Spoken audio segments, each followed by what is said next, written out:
Hola estudiantes, bueno, dado que no hubo asistencia hoy a la ayudantía, voy a grabar este video para suplir eso, ¿ya? Les pido igual que por favor asistan a las ayudantías porque la próxima, si es que no hay asistencia, no voy a grabar y bueno, yo siempre en las ayudantías trato de ayudarlos en las tareas, en las pruebas y todo. Entonces, eso, pues igual les sirve a ustedes harto, creo yo, espero yo, porque igual algunos ejercicios que se hacen en ayudantía son muy parecidos a los que salen en la tarea o los que salen en la prueba.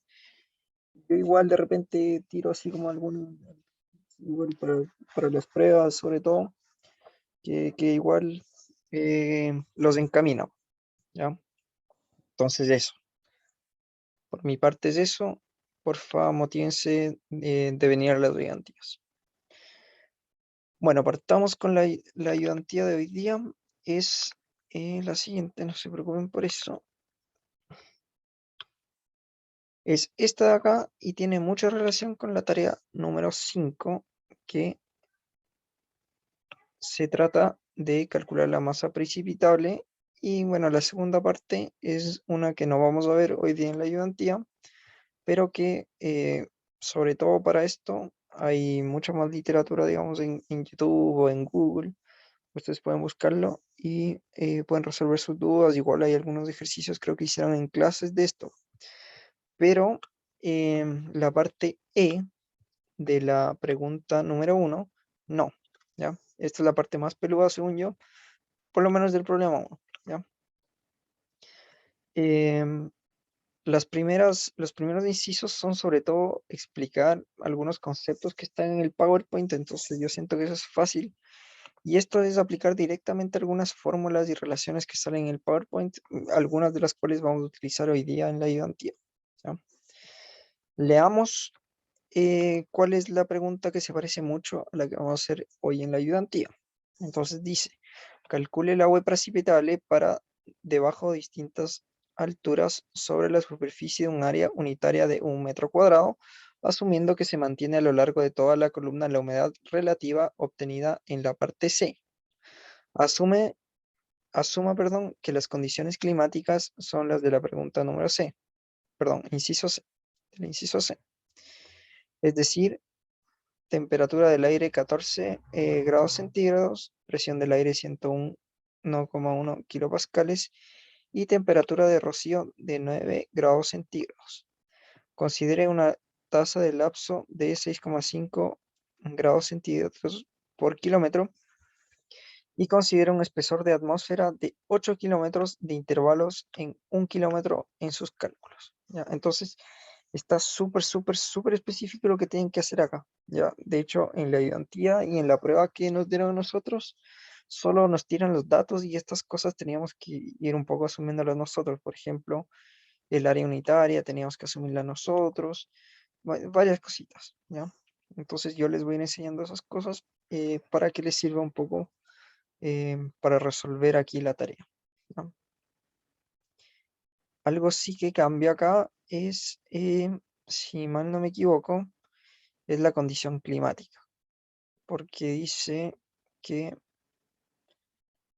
la humedad relativa es la obtenida en la parte C, ¿no? Entonces, esa es una constante. Bueno, veamos por otra parte la primera pregunta de la ayudantía, que es la siguiente. Calcule el agua precipitable en milímetros en una columna atmosférica saturada de 10 kilómetros de altura si las condiciones a nivel de suelo son temperatura 0, 10 y 20 grados centígrados, ¿ya? Entonces aquí vamos a tener tres casos distintos donde vamos a tener una temperatura inicial de 0, 10 y 20, ¿ya? Entonces los cálculos que vamos a hacer hoy día van a ser para estos tres casos, ¿ya? Después, lo que se mantiene constante para los tres casos es que la presión va a ser de 100 kilopascales. Vamos a tener un gradiente de temperatura de menos 5 grados Celsius por kilómetro, que es similar a lo que vimos en la tarea, que salía menos 6,5 parece. Y después dice construir un gráfico que muestre la variación de la profundidad de agua precipitable con respecto a la temperatura superficial. Buenísimo. Entonces, cómo parto o qué hago aquí, más o menos es lo que se indica en la tarea 5, ¿ya? Para calcular el agua precipitable en una columna de agua, lo que vamos a tener que hacer nosotros es, aquí tenemos la tierra, ¿no es cierto? Lo que estamos haciendo nosotros es calcular para una columna de aire, cualquiera, por ejemplo esta de acá, donde su sección transversal, o sea, esta de acá, si hacemos un plano así, esa sección transversal va a tener 1 metro cuadrado, ¿ya? Lo hacemos de manera unitaria porque así en la superficie aledaña nosotros simplemente podemos, por ejemplo, si tenemos una parcela, sabemos que la columna de aire en 1 metro cuadrado dentro de esa parcela donde medimos es de tanto, entonces simplemente podemos multiplicar, por ejemplo, por los metros cuadrados que tiene la parcela y vamos a saber eh, el volumen de agua que va a caer sobre la parcela, por ejemplo, ¿ya? Entonces así lo dejamos de manera unitaria considerando una superficie de 1 metro cuadrado. Ya, buenísimo. Entonces, ¿qué tenemos que hacer para poder calcular la masa precipitable, la masa de agua precipitable? Lo que vamos a tener que hacer es dividir esta columna. Fíjese que esta columna tiene 10 kilómetros de altura. O sea, es una columna bastante alta. 10 kilómetros. Y lo que vamos a hacer nosotros es subdividir esta columna en intervalos cualesquiera. Cualesquiera. Por ejemplo, lo puedo hacer en 5 tramos. Ya, como lo tengo ahí. Lo puedo hacer con 8 tramos, lo puedo hacer con 20 tramos, como yo quiera. Mientras más tramos tengamos, vamos a tener una precisión mejor, ya porque vamos a estar considerando intervalos más pequeños. ¿Ya? Lo que vamos a hacer para poder calcular la masa precipitable es calcular siempre, por ejemplo,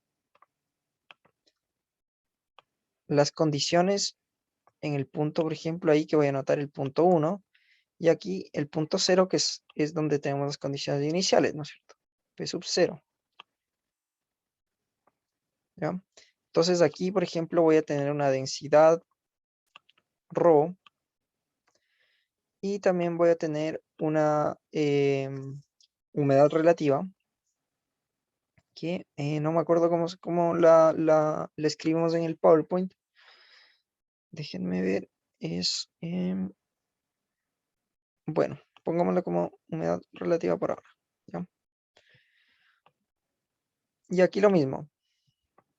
Vamos a tener otro ρ, o sea, otra densidad. Y vamos a tener otra humedad acá. ¿Ya? Y bueno, eso depende de otros parámetros que vamos a ver a continuación. ¿Ya?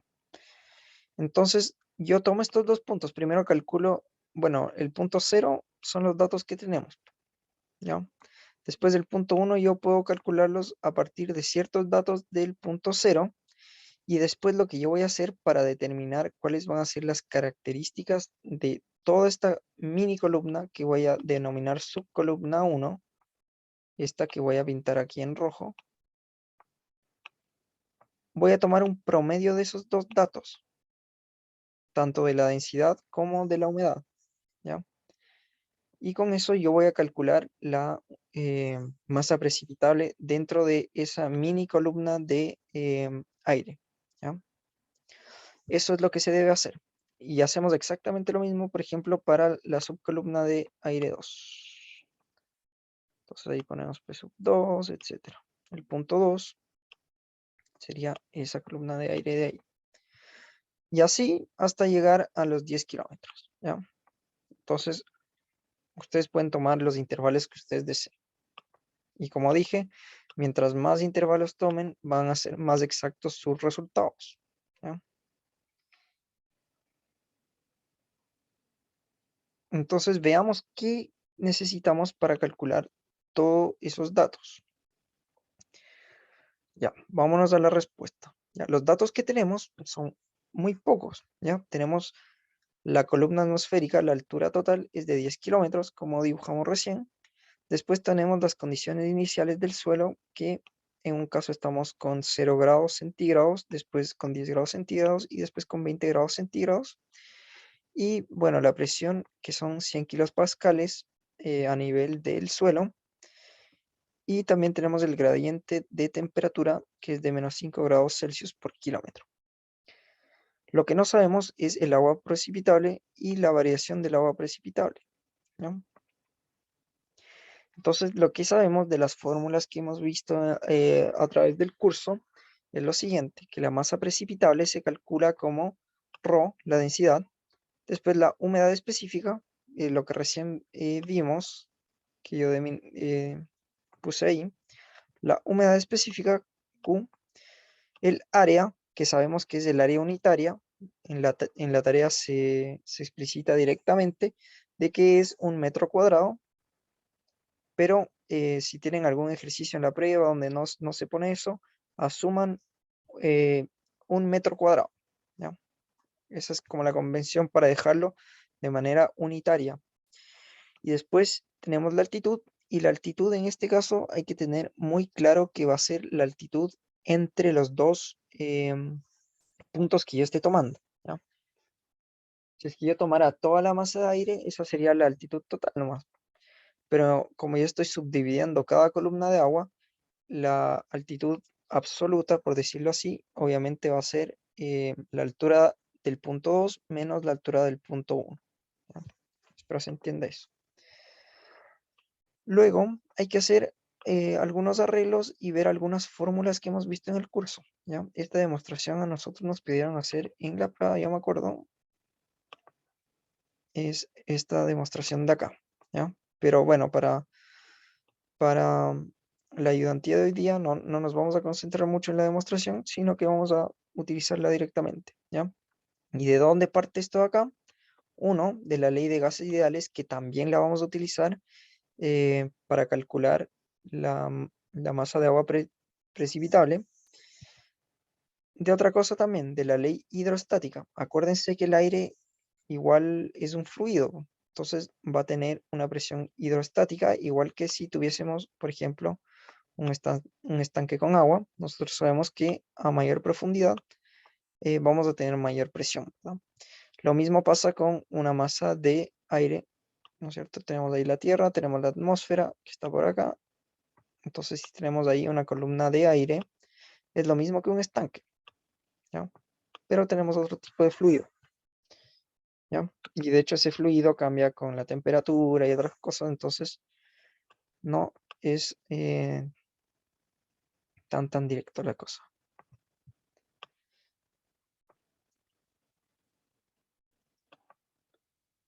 Y bueno, sabemos que esa es la ley hidrostática, ¿ya? También se aplica para el aire. Tenemos la ley de gases ideales y también tenemos la variación de la temperatura. Esto simplemente es una definición. Sabemos que el gradiente de temperatura, por definición, va a ser la derivada de la temperatura con respecto a la altura, ¿ya?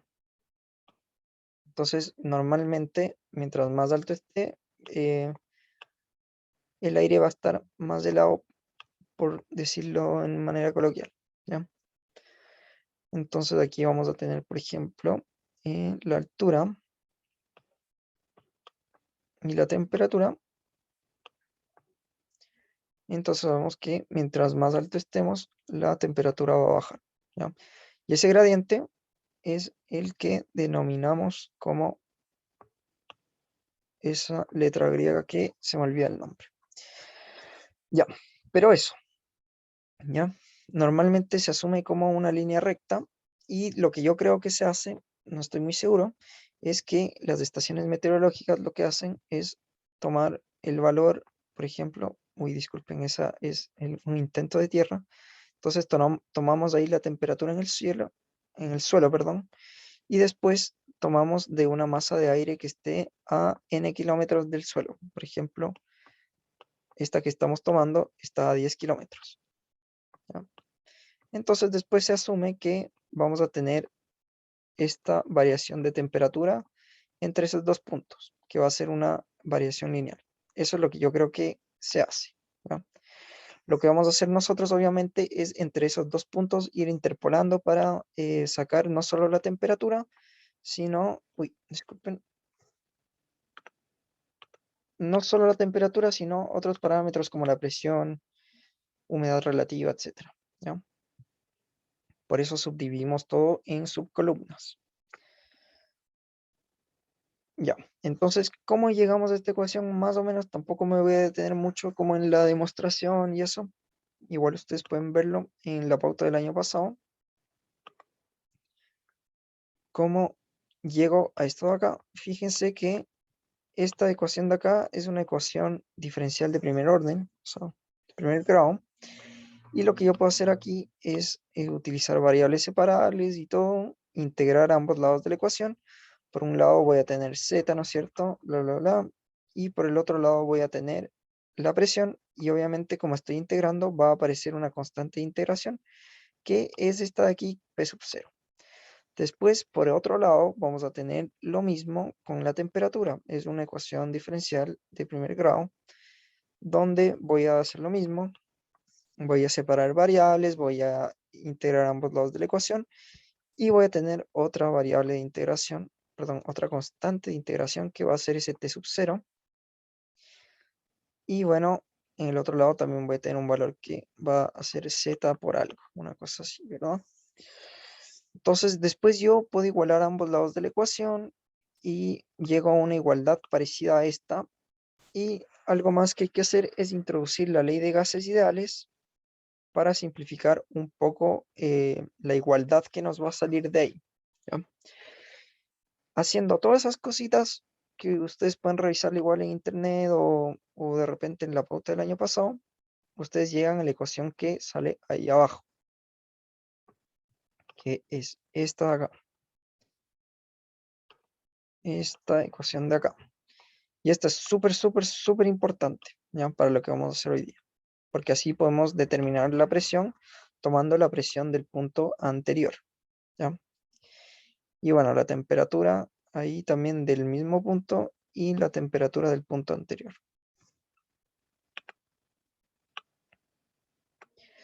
¿Qué otras cosas vamos a utilizar? Algo súper, súper como básico es que la temperatura en el punto 2, sabemos que como tenemos una variación lineal, o sea, básicamente tenemos una recta, lo que vamos a tener es que la temperatura en 2, ¿no es cierto? Si yo hago ahí el gráfico de la recta, entonces la temperatura en 2 simplemente va a ser la temperatura en 1 más el delta z, ¿cierto? Que sería ese delta z de ahí. Delta z por el gradiente. Por ese gradiente. No, perdón, el delta z era en esta dirección, ¿no? Delta z. Es el delta z multiplicado por el gradiente más t sub 1. Y ahí simplemente ustedes pueden ver cuál sería el siguiente punto de la recta, que en este caso sería la temperatura 2, ¿no? Donde obviamente, espérense un rato, esta sería la temperatura 1. Aquí tendríamos el gradiente, ¿verdad? Y acá tendríamos Z1 y tendríamos Z2. Ya, eso es lo único que estamos haciendo con esa ecuación de ahí. No, no es muy difícil. Esa ecuación la podemos utilizar después para ir calculando la temperatura en distintos puntos y con eso, bueno, poder ir calculando las presiones en los distintos puntos. Otras cosas que son súper importantes es esta ecuación de acá, que sale directamente de la ley de los gases ideales. Esta de aquí, que la densidad va a ser la presión partido en la constante de gases ideales partido en la temperatura, que simplemente es reordenar la ley de gases naturales, que es esa que sale ahí. Por último, vimos una ecuación en clases, que es esta de acá, que la presión de vapor va a ser esa expresión que sale ahí, que es una exponencial, y de hecho hay un gráfico ahí que sale dentro del PowerPoint que ustedes pueden revisar, ¿ya? Es muy importante recalcar que esta ecuación siempre va a depender de las unidades que yo esté utilizando, ¿ya? Por ejemplo, la que yo siempre ocupo, de hecho, no es de esta ecuación, sino que es 0,611, exactamente lo mismo, pero con un 0,611 en vez de 611, por el exponente de 17,27, todo lo que sale ahí, ¿ya? Es exactamente la misma fórmula, pero este va a tener un 0,611 en vez de 611. ¿Por qué lo hago así yo? Porque yo prefiero que aquí el resultado me dé en kilopascales y ocupo este lado de la ecuación de acá. Yo lo ocupo con estas constantes de acá porque me gusta meter la temperatura ahí en grados Celsius, ¿ya? Si ustedes revisan la clase, hay otra ecuación que es para grados Kelvin. Entonces tienen que tener mucho cuidado con con qué ecuación ocupan ustedes, ¿ya? Igual, por ejemplo, si ustedes ocupan esto, no estoy muy seguro, pero creo que les da el valor en pascales, no les da el valor en kilopascales. Entonces tengan cuidado con eso también. A mí me gusta siempre primero hacer un análisis de unidades antes de utilizar una ecuación, ¿ya? Porque ahí es donde podemos cometer errores, sobre todo en esta parte del curso. Entonces, bueno, por un lado tenemos kilopascales, por el otro lado tenemos que ingresar la temperatura en grados Celsius. Muy importante, las unidades. Ya, después vamos a tener que la humedad relativa la podemos relacionar directamente con la presión de vapor mediante esta ecuación de acá. 0,622 partido en P. Ojo que esta de aquí es la de saturación, pero como tenemos en el enunciado se dice de que la columna de agua está saturada, ¿no? Sí, miren, ahí está. Dado que la columna de aire está saturada, E igual a E sub S, ¿no? Dada esa condición, es que podemos utilizar esta ecuación de acá, ¿no? Ojo.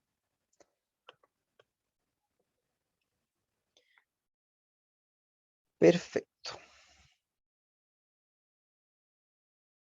Veamos si hay algo más que considerar y si no, nos vamos directamente a la resolución en Excel. No. Entonces ahora voy a compartir mi Excel, que es este de aquí, donde les voy a mostrar cuál es el paso a paso que deben seguir. Lo primero que siempre deben hacer es ver las unidades, sobre todo para esta parte del curso, ¿ya? Para la otra igual, de repente, como las unidades siempre son consistentes, pero en este varían mucho porque los instrumentos de medición cambian mucho o las convenciones que ocupan distintas organizaciones son distintas. Entonces, hay que tener mucho cuidado, ¿ya? Entonces, los datos que se nos dan, por ejemplo, la presión inicial va a ser de 100 kilopascales y nosotros sabemos que las unidades del sistema internacional van a ser de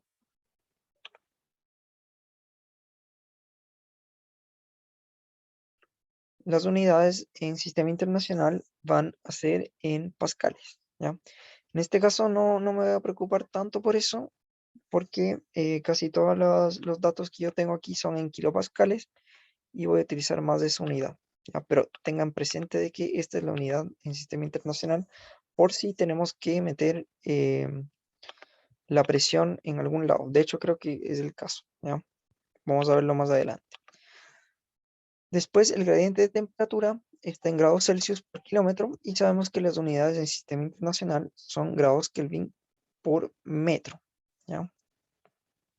Después tenemos el coeficiente de gases ideales para el aire.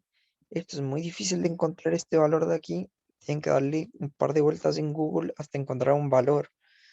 Y bueno, sepan que para distintos gases este coeficiente es distinto. Y de hecho, em, para, para el curso, de hecho, para la vida, también creo, es importante saber que este R en realidad más o menos se mantiene constante, ¿ya? Pero cambia o varía un poco de lo que yo he investigado, porque tampoco lo vimos así en clase, sino que me metí yo a investigar un poquito más. este valor de R varía un poquito con la humedad, ¿ya? Entonces, mientras más húmedo es el aire, va a ir variando este valor, ¿ya? Y bueno, ahí tengo una fórmula empírica que yo utilizo, pero en realidad para 10 kilómetros, una cosa así, no varía casi nada este valor de R. De hecho, yo hice aquí los ajustes y vemos que no varía casi nada.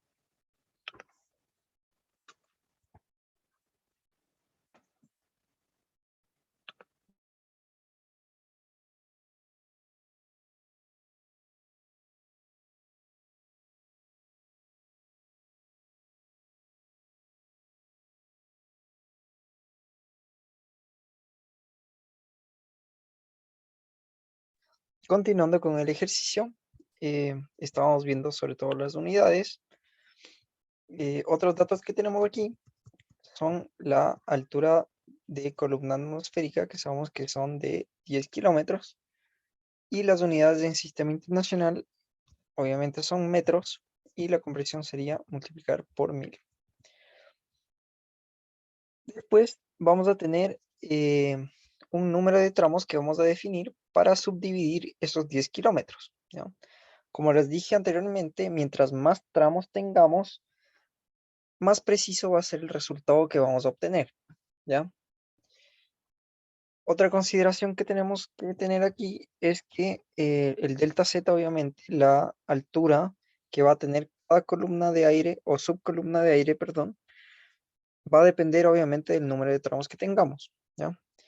Entonces, si yo quiero dividir estos 10 kilómetros en 5 tramos, obviamente lo único que tengo que hacer es dividir el número de kilómetros por el número de tramos y vamos a obtener esa altura que necesitamos para cada columna, ¿ya? Entonces, nuestro delta Z va a ser de 2 kilómetros, ¿ya?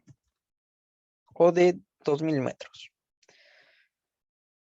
Después vamos a tener distintas condiciones iniciales de temperatura. Por ejemplo, en el primer caso vamos a tener una temperatura del suelo de 0, una temperatura del suelo de 10 y una temperatura del suelo de 20 grados Celsius, ¿ya? Es importante determinarlo también en grados Kelvin porque esa es la unidad en sistema internacional, ¿ya? No se olviden de eso. Y después vamos a tener la aceleración de gravedad, que es de 9,81 metros por segundo al cuadrado. Y por último, vamos a tener el área de columna precipitable que les dije se asume normalmente como 1 metro cuadrado. Entonces, yéndonos acá un poco a lo que tenemos que hacer es primero fijar los puntos donde yo voy a ir calculando los distintos parámetros, ¿ya? Entonces, como yo les dije, vamos a tener 5 tramos y siempre vamos a tener n más 1 puntos, ¿ya? Entonces, eh, si tenemos un n de 5, ¿no es cierto? Un número de tramos 5, vamos a tener, obviamente, 6 puntos, ¿ya? Entonces, a mí siempre me gusta partir en 0, el primer punto o el punto de referencia inicial del suelo, va a ser 0. Después voy definiendo mis puntos hasta el número 5. En cambio, si yo cambiara aquí el número de tramos a 8, bueno, tendría que ir agregándole aquí más puntos. Ya. Sabemos o ya hemos calculado también que para cumplir con los 10 kilómetros y tener separaciones iguales, perdón, vamos a tener que separar esas columnas de aire en 2 kilómetros, ¿ya? Entonces, la distancia con respecto a la otra columna de aire siempre va a ser de 2 kilómetros. Entonces voy a ir agregando esos datos, distancia con respecto al nivel del mar. Entonces el punto 1 obviamente va a estar, perdón, el punto 0 obviamente va a estar a 0 kilómetros del nivel del mar. Después me voy a ir moviendo a través de la columna de aire y voy a estar a 2 kilómetros del nivel del mar, a 4 kilómetros así hasta llegar al punto 10. Y esto simplemente es ir sumando 2, 2, 2, así hasta llegar a 10. Y también aquí defino también esa altura en metros. ya, porque algunos datos yo voy a utilizar en kilómetros, otros en metros, pero siempre tengo que tener presente qué unidades estoy utilizando. Lo mismo para la temperatura, que la vamos a calcular a continuación. Disculpen. Ya. Entonces la temperatura inicial para el problema inicial es de 0 grados Celsius. Vamos a resolver primero este y después vamos a ir haciendo automáticamente los otros. Entonces vamos a tener 0 grados Celsius, que es lo mismo que 273,15 grados Kelvin. ¿Ya?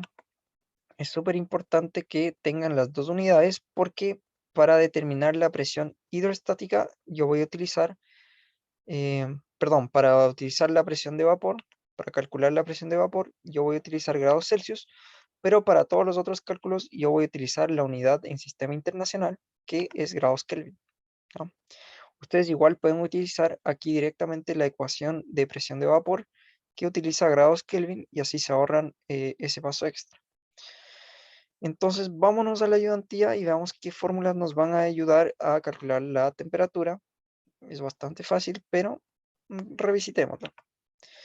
Lo que me gusta hacer a mí siempre cuando hago las tareas o cuando hacía las pruebas es utilizamos un recorte aquí y lo llevamos directamente al Excel para tenerlo ahí al ladito y no tener que movernos entre documentos. Ya, entonces copio esto de acá y me lo voy a llevar al Excel. ¿Dónde está esto? Acá. Perfecto. Entonces la temperatura, sabemos que por ejemplo la temperatura en 1 va a depender de la temperatura en 0, ¿no es cierto? ¿Y cómo va a depender de la temperatura en 0? Voy a sumarle a la temperatura en 0 el gradiente de temperatura, que es ese signo de ahí, que parece una T grande, y le voy a multiplicar el delta Z, Z2 menos Z1 igual a delta Z, ¿verdad? Entonces el delta Z, como tenemos tramos uniformes, ustedes podrían igual idearse columnas de aire que no sean uniformes. Pero bueno, este es el caso que vamos a tener siempre la misma distancia. Entonces, esta siempre va a ser la misma. Y va a ser de 2000 metros, ¿cierto? Nosotros definimos que la distancia entre columnas de aire siempre va a ser de 2 kilómetros o 2000 metros. Ahí, primer posible error, que ustedes pongan esto en kilómetros. ¿Ya? Siempre utilicen sistema internacional a menos de que sepan que la ecuación necesita otros parámetros. ¿Ya? Como por ejemplo es el caso de, como ya dije, la presión de vapor. Entonces eso, con eso calculo la temperatura en 1.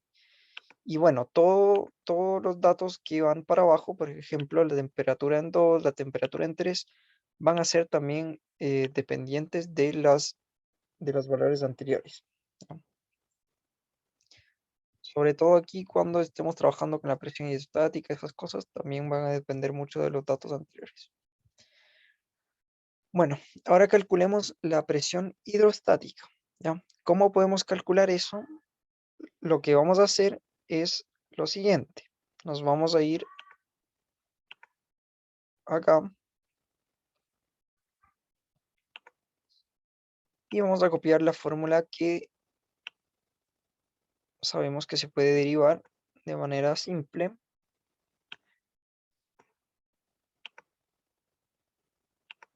Y nos la vamos a llevar a nuestro Excel. Esa de ahí. ¿Ya? Entonces, para yo calcular la presión en cualquier punto, yo necesito la presión en el punto anterior. A eso nos referimos con P sub 0 en este caso. Entonces, si yo despejo de aquí P, voy a tener P sub 0 por T partido en T sub 0. Ojo, esta es la temperatura en el punto que yo estoy calculando. Y fíjense que necesitamos la temperatura en el punto anterior también. ¿Ya? Entonces, por eso primero calculamos la temperatura, después la presión, ¿ya? Porque la presión es dependiente de la temperatura. Y después tenemos que elevar todo a G partido en R por el gradiente de temperatura. Aquí es muy importante, vi que en la tarea se daba de manera adecuada el gradiente de temperatura, pero es súper importante definir que el valor que va aquí tiene que ser positivo, ¿ya? Porque estamos yendo hacia arriba, nosotros sabemos que, bueno, no se preocupen de eso, pero este valor de aquí tiene que ser positivo. A nosotros nos lo dan como negativo, ¿ya? Como -5. Pero cuando yo ingrese a la fórmula de presión, esto de acá, ese gradiente de temperatura voy a tener que corregirlo y ponerlo como en vez de -5, como 5, ¿ya? Eso es muy importante para poder tener un resultado correcto, ¿ya? Y si les da lo contrario, si es que por alguna razón pusieron el valor negativo, ustedes se van a dar cuenta de que la presión hidrostática va a aumentar, ¿ya? Y eso es contraintuitivo porque sabemos que mientras más abajo estemos del fluido, la presión hidrostática va a crecer, ¿ya? Entonces ahí van a decir, ah, ya, chuta, algo hice mal, ¿ya? Entonces, ocupando esta fórmula de aquí, yo puedo calcular la presión en el punto 1, por ejemplo. Voy a dejar de anotar acá y voy a bajar esta ecuación de acá. Entonces, fíjense, eso es exactamente lo que hice ahí. Y bueno, yo les recomiendo utilizar esta función que es la función potencia para hacer un poco más de manera ordenada este cálculo de acá, ¿ya? Entonces, se pone el número al cual vamos a elevar algo, que en este caso sería el cociente entre las temperaturas, y después el número al que va elevado ese número, ¿ya? En este caso sería g partido en r por el gradiente, ¿ya? Y ojo que aquí hice una corrección, ¿ya? Por eso digo, siempre tienen que estar conscientes de las unidades que están utilizando. ¿Y por qué estoy haciendo esa corrección? Porque si se fijan, tenemos que utilizar todos los datos en sistema internacional. Los grados Kelvin estamos bien, estamos ok con eso. Pero si ustedes se refieren a, déjenme ver, de 21. De 21 es el gradiente de temperatura. Y el gradiente de temperatura que yo estoy utilizando aquí es en grados Celsius por kilómetro. Pero lo que yo quiero es en Kelvin por metro, ¿ya? Algo muy importante y quizás que parece un poco extraño, pero el gradiente de temperatura, lo único que afecta cuando hacemos la conversión de grados Celsius por kilómetro a grados Kelvin por metro es la conversión que yo tengo que hacer entre las unidades de longitud, ¿ya? Después, no se preocupen mucho de la conversión entre Celsius y grados Kelvin, ¿ya? Porque va a ser proporcional, da lo mismo, ¿ya? No se preocupen mucho por eso. Lo que sí hay que convertir, sí o sí, son las unidades de longitud. Entonces, fíjense aquí, la única conversión que hice para pasar de grados Celsius a Kelvin por metro es dividir por 1000, que es corregir por longitud, ¿ya?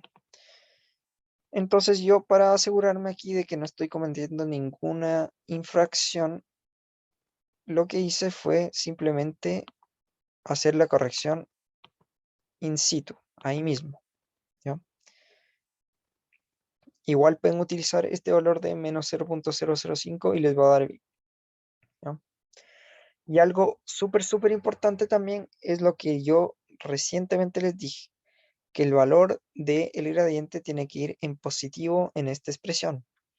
Y por lo tanto, yo voy a agregar aquí un signo negativo para que se cancele el signo negativo que está en ese gradiente de -5, ¿ya? Con eso yo voy a obtener la presión hidrostática.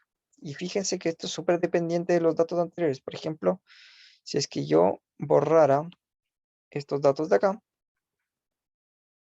suprimo eso, fíjense que todos estos valores de aquí ya no sé cómo calcularlos porque dependen de todo lo anterior, de todos los otros cálculos que hice, ¿ya? Entonces, sí o sí van a tener que hacer el primer y el segundo caso, y después el punto 3, 4, 5 van a poder arrastrarlos directamente si están ocupando Excel. Si están haciendo la mano, bueno, van a tener que calcular caso a caso. Después podemos calcular la densidad. La densidad es súper simple de calcular. simplemente es utilizar esta ecuación de gases ideales. Déjenme ver si lo tengo por aquí. O bueno, nos vamos a la ayudantía. Y vemos la ecuación que derivamos recientemente, que era esa. Rho es igual a P partido en RT. Entonces, esa es la ecuación que voy a utilizar ahora. Copio eso y me voy a mi Excel. Lo pego acá para asegurarme que estoy ocupando la ecuación correcta. Y bueno, ingreso esos datos y voy a obtener la densidad.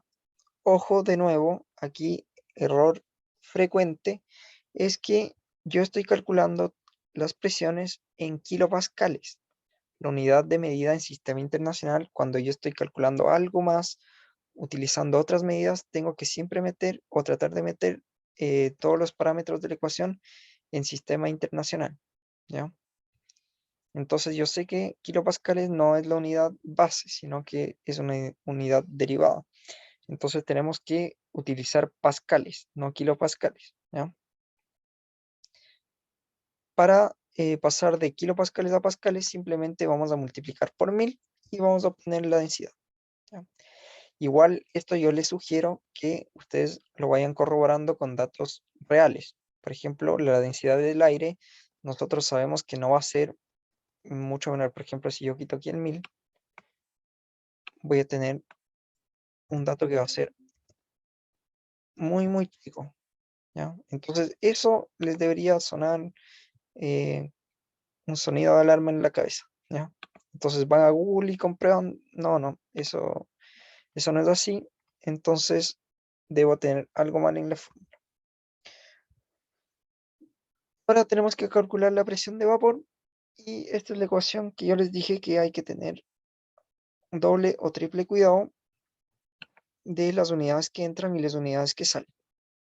Y del tipo de ecuación que estoy ocupando también, porque esta ecuación sabemos que tiene distintas constantes para distintas unidades. Entonces ustedes se van al PowerPoint que sube el profe y eligen o se casan con una ecuación en particular y sí o sí van a utilizar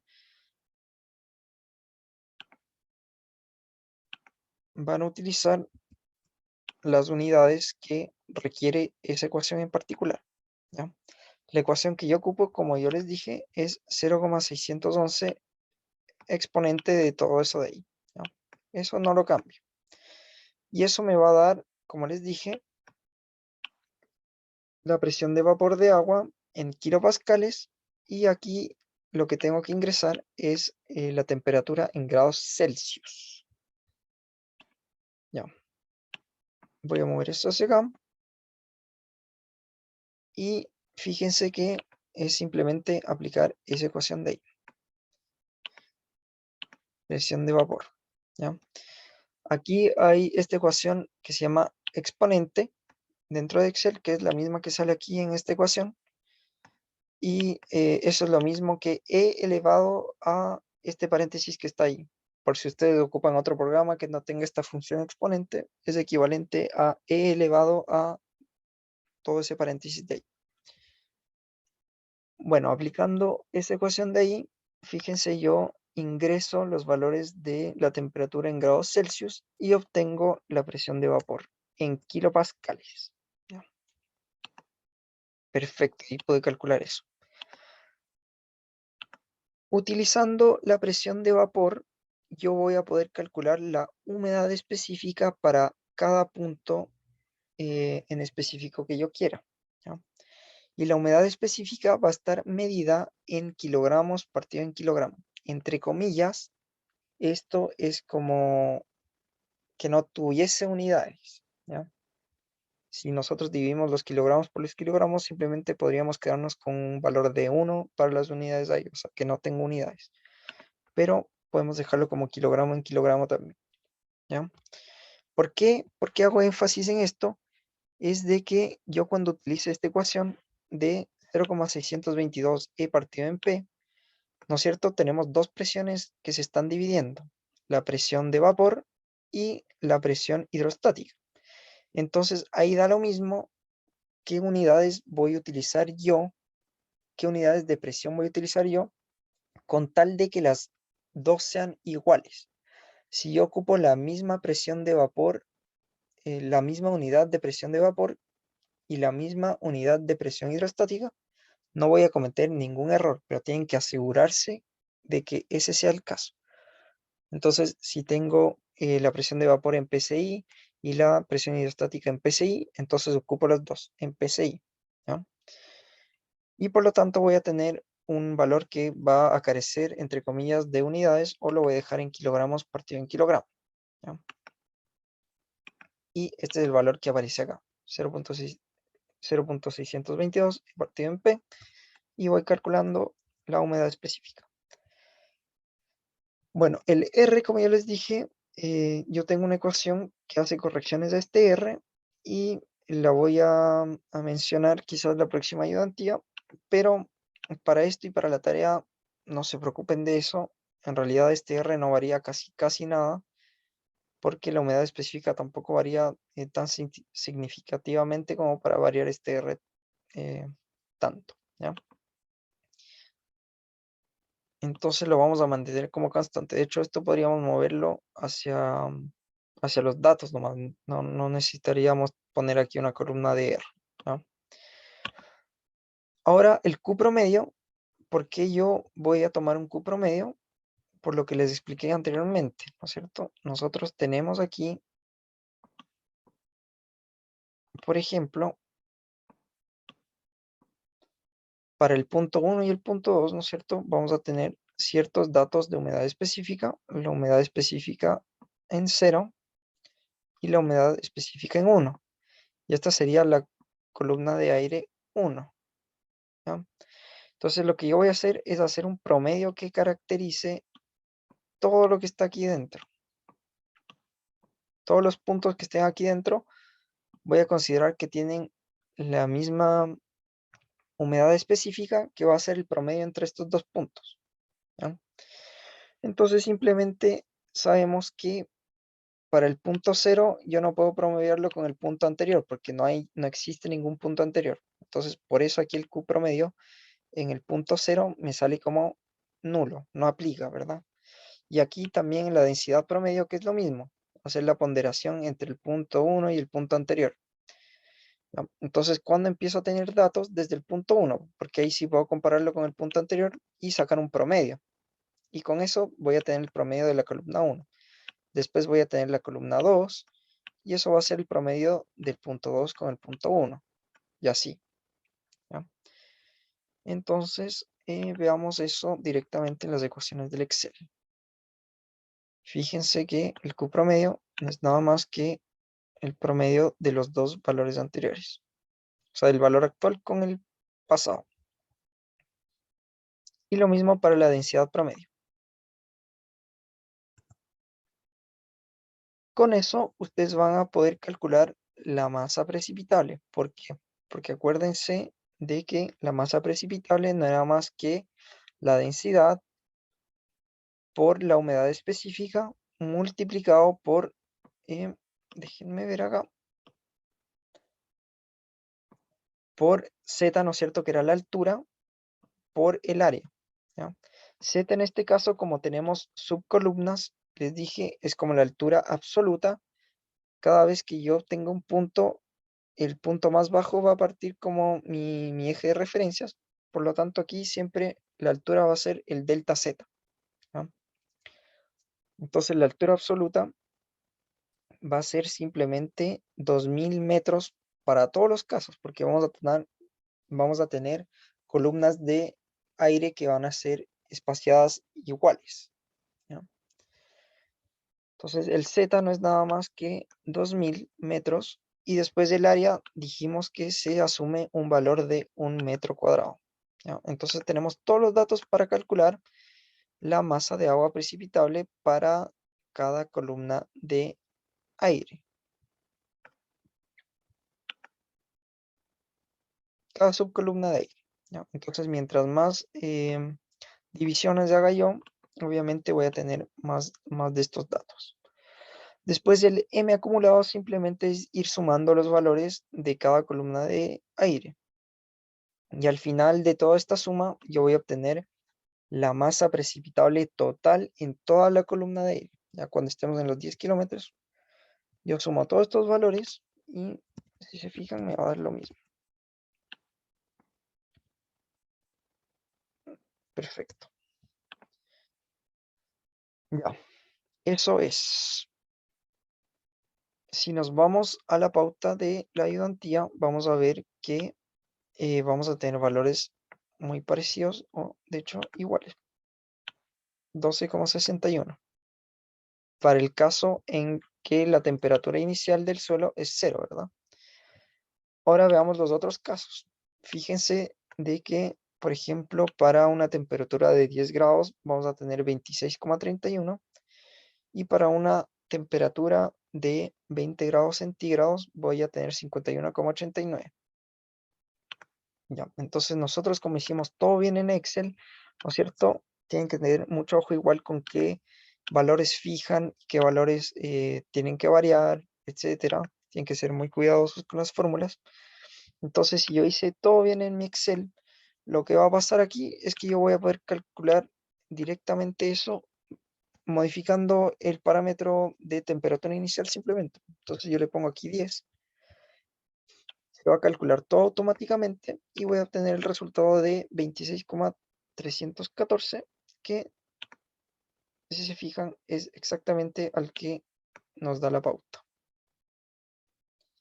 Y exactamente lo mismo para el caso en que tenemos una temperatura de suelo de 20. Ponemos 20 ahí y tenemos 51,885, que es lo que sale en la pauta. Ya, genial. Sabemos cuántos kilogramos de agua hay disponibles en cada columna de agua. ¿Ya? Y quiero pasar eso a milímetros de agua. ¿Cómo hago eso? Nosotros tenemos secciones de columna de aire que valen 1 metro cuadrado. ¿Ya? Fíjense ahí. Área igual 1 metro cuadrado. Entonces, por lo tanto, si yo multiplico, ¿no es cierto?, los kilogramos de aire que tengo en cada columna de aire o subcolumna de aire, lo divido por el área unitaria de 1 metro cuadrado y lo multiplico por la densidad del aire en ese punto. Entonces yo voy a obtener los milímetros de agua para cada subcolumna. ¿Ya? Entonces eso es muy simple de determinar.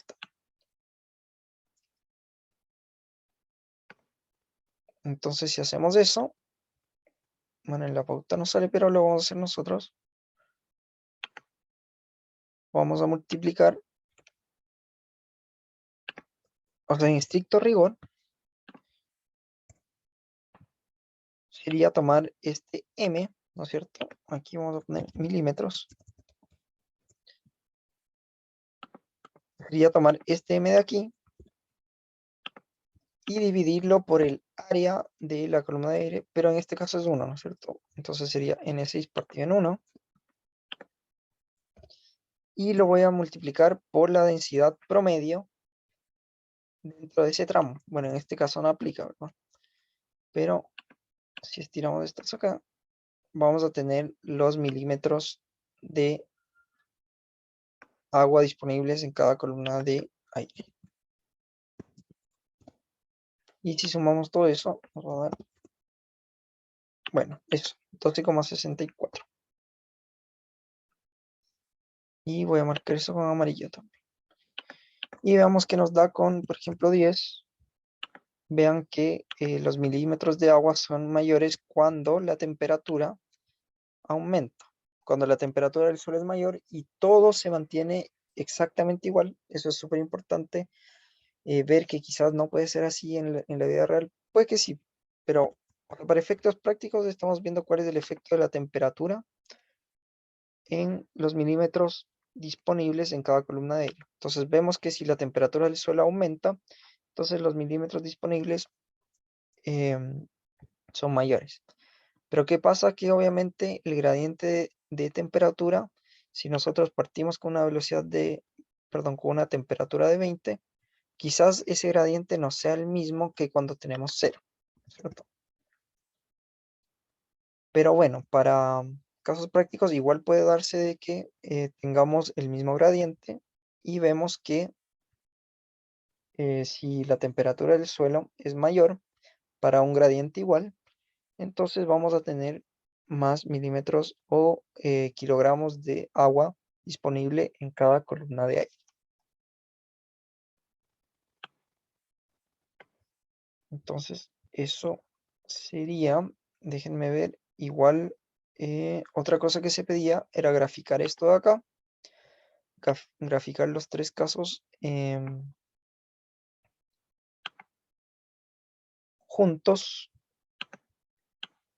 y es exactamente lo que yo les expliqué recién, ¿no? Entonces ahí podemos ver de manera gráfica lo que les acabo de explicar, que si tenemos o si partimos con una temperatura mayor, entonces el gráfico tiende a decirnos de que para una altura igual voy a tener más milímetros de agua precipitable, ¿no?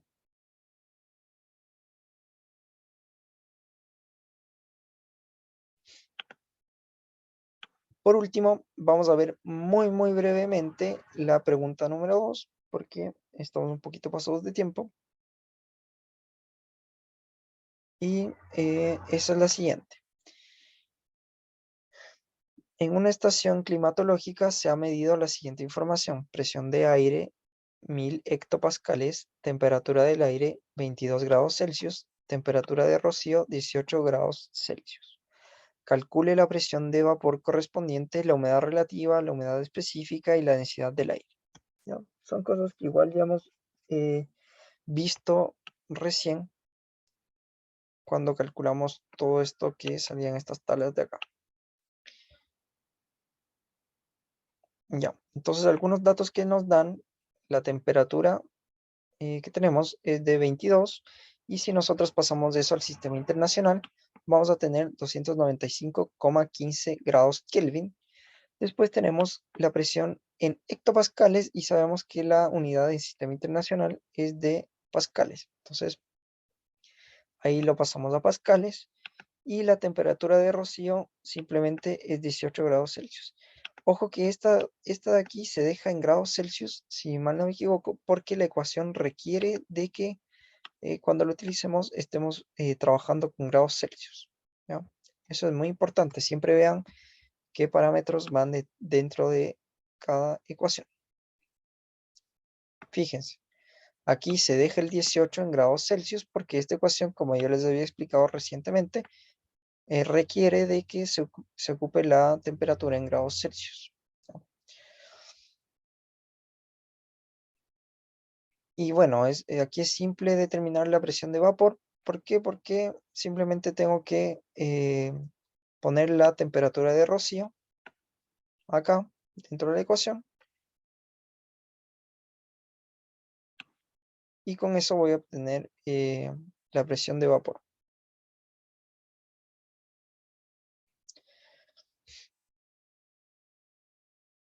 Después, para determinar la humedad relativa, vamos a utilizar exactamente la misma expresión, pero en vez de utilizar la temperatura de rocío, ¿ya? Con la temperatura de rocío vamos a calcular la presión de vapor. Y para calcular la presión de vapor de saturación, vamos a utilizar la temperatura actual, ¿no es cierto? La de 22 grados Celsius. Entonces yo reemplazo eso dentro de la ecuación y vamos a obtener ahí la presión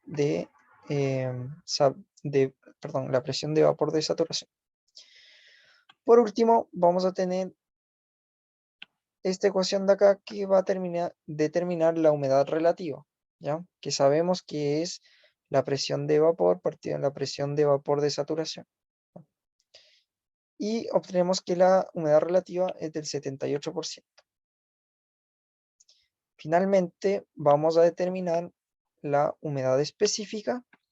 Y la humedad específica va a ser exactamente igual a lo que hicimos recién, que es utilizar aquí la presión de vapor y la presión hidrostática, ¿ya? Entonces ya se nos da como dato eso. La presión hidrostática es de 100.000 pascales y la presión de vapor recién la calculamos, que es de 264,67 pascales. Bueno, y con eso es fácil determinar esto de acá y obtenemos ahí la humedad específica. Por último, tenemos la que es un poquito más complicada de calcular entre comillas, es estimar la densidad, ¿ya? Entonces, la constante del aire, como dice aquí, de hecho esta es la fórmula que yo ocupaba para modificar el R, como les había dicho. Simplemente es dividir el RD, y el RD es constante de, la constante de gases ideales del aire, pero cuando estamos a la presión normal, la presión atmosférica, o perdón, con una condición de saturación normal, y después corregimos eso con la humedad específica, ¿ya? Entonces, para esta humedad específica en particular, yo voy a tener que la constante del aire va a ser de 289,26, ¿ya? Entonces, aquí, por ejemplo, en la pauta de la pregunta 1, si mal no me equivoco, nunca calculamos nuevamente el R. Si se dan cuenta, aquí nunca aparece R, ¿ya? Pero es muy importante que ustedes sepan que este de aquí es el caso, ¿ya? Este R no se va a mantener constante, no siempre es lo mismo para el aire. Va a depender de cuánta agua va a contener esa masa de aire, ¿ya? Y va a ser modelada por esta ecuación de acá. Entonces, a mí siempre me gusta en el Excel meter esta ecuación de aquí, ¿ya? Ir corrigiendo ese R. Voy a tomar esta ecuación de acá.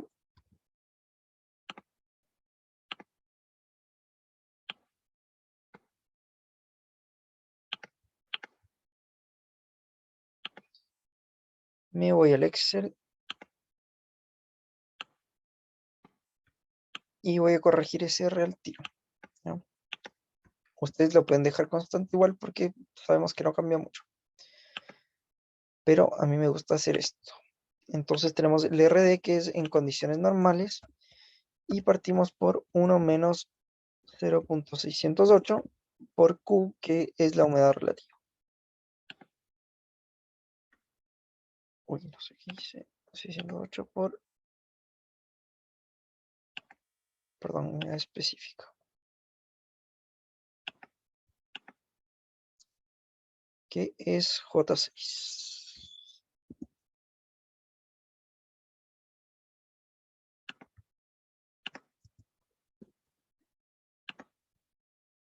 Ahí sí. Arrastramos esto hacia acá y vemos que no varía mucho. Partimos con 287.665 y terminamos con 287.026. ¿Ya? No varía casi nada si se dan cuenta. Y de hecho el resultado que obtenemos es 12,608 y el resultado que obteníamos en el caso original era de 12,61. Entonces prácticamente igual.